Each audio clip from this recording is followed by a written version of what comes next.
और देखिए इसी बीच में आपको लेके चलते हैं हम लोकसभा, जहां पर इस वक्त गृह मंत्री अमित शाह तस्वीरों में दिखने लगे हैं और सुनते हैं गृह मंत्री क्या कह रहे हैं। रेड कॉरिडोर के नाम से जो पूरा क्षेत्र जाना जाता था,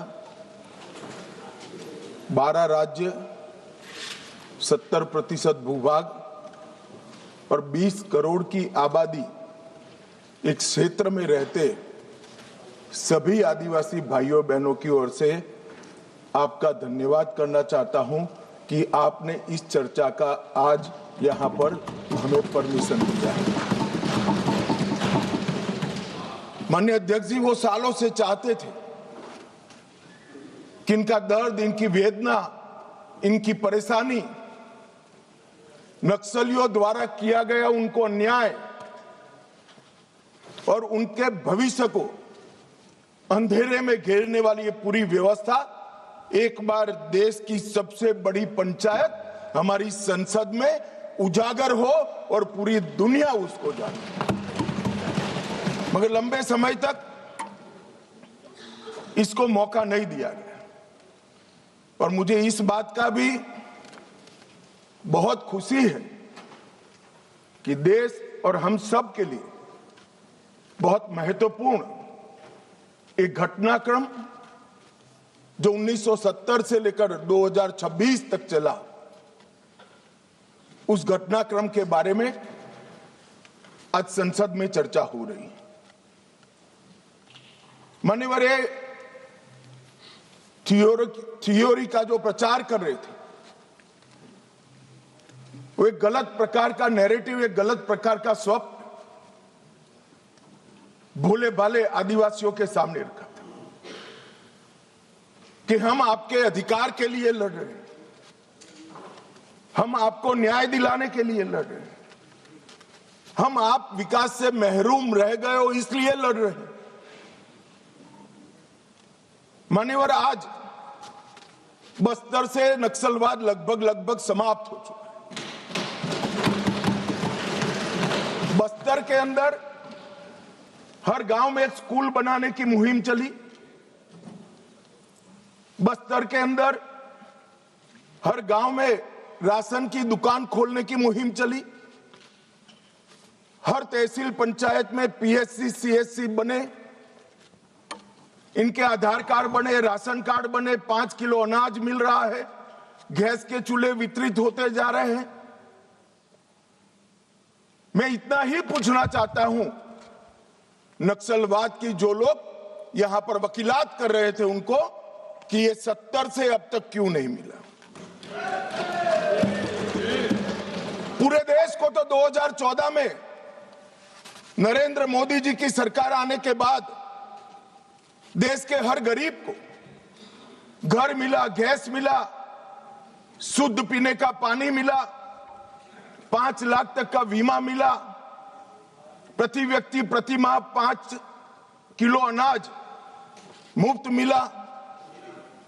ये बस्तर वाले क्यों छूट गए थे? मैं इसलिए कहना चाहता हूं मान्यवर कि सत्य को झुठलाया जा रहा है। ये बस्तर वाले इसलिए छूट गए थे कि वहां लाल आतंक का परछाया था, इसलिए वहां विकास नहीं पहुंचा था। लाल आतंक का परछाया, विकास नहीं है इसलिए नहीं गया था। लाल आतंक का परछाई वहां पड़ा था इसलिए विकास नहीं पहुंचा था। आज परछाई हट गई है और बस्तर विकसित हो रहा है। मान्यवर, बस्तर में विकास हो रहा है। ये जो वकील बन रहे हैं एक हथियारी मूवमेंट के, कहते हैं हम अन्याय के खिलाफ लड़ेंगे। संविधान को मानोगे या नहीं मानोगे? किसी को भी अन्याय होता है, इसका उपाय हमारे संविधान के अंदर निहित है। अदालतें बनी है, विधानसभाएं बनी है, जिला पंचायतें बनी है, तहसील पंचायतें बनी है। ये पूरी व्यवस्था को नकार कर हाथ में हथियार उठा लोगे? ऐसा कैसे चलेगा? और जस्टिफाई जो करे उनको मैं कहना चाहता हूं, वो समय चला गया। ये नरेंद्र मोदी की सरकार है, जो हथियार उठाएगा उसको हिसाब चुकाना। इस तरह से नहीं चलेगा। सरकार संवेदनशील है, सभी समस्याओं को सुनना चाहती है, निराकरण भी चाहती है। यही संसद ने ढेर सारी योजनाएं बनाई है, मगर इसका इंप्लीमेंटेशन भी आप नहीं करने दोगे, क्योंकि आपकी आइडियोलॉजी और आपका अवैध शासन वहां पर चलता रहे। मैं आज पूछना चाहता हूं, अभी कांग्रेस के लोग बहुत जोर जोर से आदिवासी का विकास नहीं हुआ, विकास नहीं हुआ, विकास नहीं हुआ कहते थे, और राजकुमार रोज जैसे आदिवासी युवा सांसद भी वोट की लालच में कांग्रेस का समर्थन कर रहे थे, कांग्रेस की थ्योरी का समर्थन कर रहे। मैं उनको पूछना चाहता हूं, भाई 75 साल में 60 साल तो शासन आपने किया, आदिवासी अभी तक विकास के बगैर क्यों बच गया? विकास तो अब आकर नरेंद्र मोदी जी कर रहे हैं। 60 साल तक उसको घर नहीं दिया, उसको पानी नहीं दिया, इसके लिए स्कूल नहीं बनी, मोबाइल टावर नहीं पहुंचने दिए, बैंक की फैसिलिटी नहीं पहुंचने दी, और अब आप हिसाब मांग रहे हो। अरे भाई, जग थोड़ा तो अपने गिरेबान में झांक कर देखो कि दोषी कौन है। मान्यवर, मैं पूरा बताऊंगा। मान्यवर, 12 राज्य, छत्तीसगढ़, तेलंगाना, आंध्र प्रदेश, ओडिशा, महाराष्ट्र, मध्य प्रदेश, झारखंड, बिहार, बंगाल, केरल, कर्नाटक का कुछ हिस्सा और उत्तर प्रदेश के 3 जिले, ये पूरा रेड कॉरिडोर बनाकर रखा और वहां कानून का शासन समाप्त कर दिया। 12 करोड़ लोग गरीबी के अंदर सालों तक जीते रहे, किसी ने चिंता नहीं की। हजारों युवाओं की मृत्यु हुई। एक एनजीओ की अगर मान ले तो इधर और साइड से 20,000 युवा मारे गए। कई पूरा जीवन दिव्यांग बन गए, अपाहिज बन गए, नर्क का जीवन जी रहे हैं और उनके तक विकास भी नहीं पहुंचा। मान्यवर, कौन जिम्मेदार है इसके लिए? क्या इस देश की सबसे बड़ी लोकतंत्र की पंचायत ने क्षीर नीर कर इस पर चिंतन नहीं करना चाहिए, या अपने गढ़े गढ़ाई थ्योरी लेकर घूमते रहना चाहिए?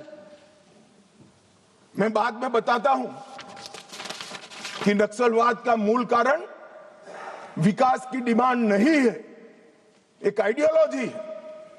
जिस आइडियोलॉजी को अपने राष्ट्रपति पद का चुनाव जीतने के लिए 1970 से इंदिरा जी ने स्वीकार कर लिया, ये वामपंथी विचारधारा के कारण नक्सलवाद फैला।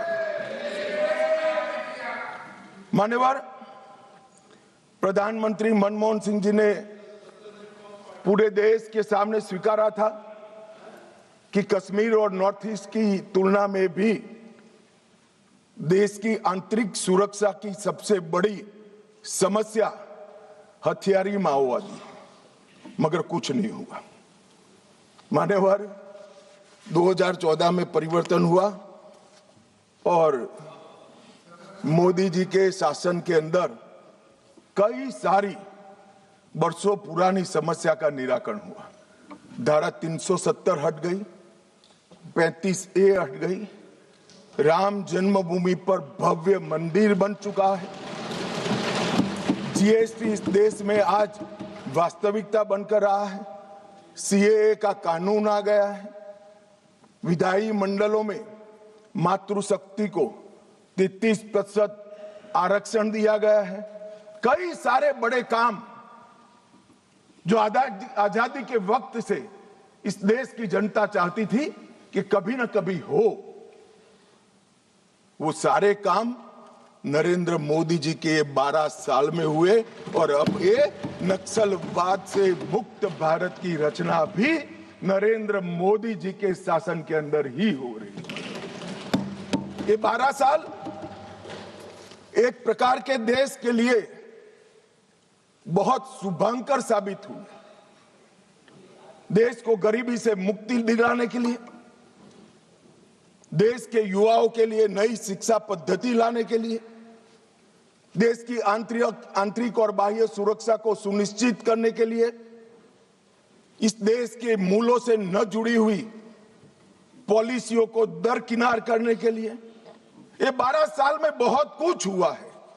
मगर मैं मानता हूं, अगर कोई पॉलिटिकल साइंस का विद्यार्थी इसका रेटिंग करना चाहेगा कि ये सारी चीजों से सबसे बड़ा फायदा किस फैसले और किस सिद्धि से हुआ है, तो निसंकोच वो पॉलिटिकल साइंस का विद्यार्थी नक्सल मुक्त भारत को नंबर 1 पर रखने से जरा भी नहीं। मान्यवर,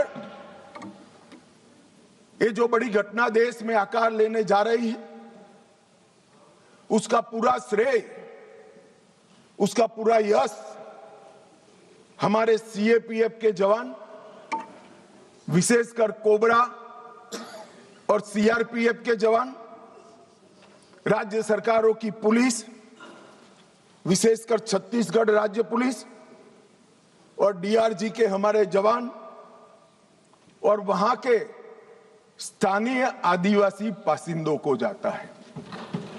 अगर उनका सहयोग ना होता तो दुनिया में कई रिकॉर्ड है, बड़े बड़े तानाशाह जब जनता साथ नहीं देती है तो डूम हिलाकर भागे हैं। मगर यहां पर आज वामपंथी उग्रवाद समाप्त होने जा रहा है, इसमें जनता का भी बड़ा साथ है।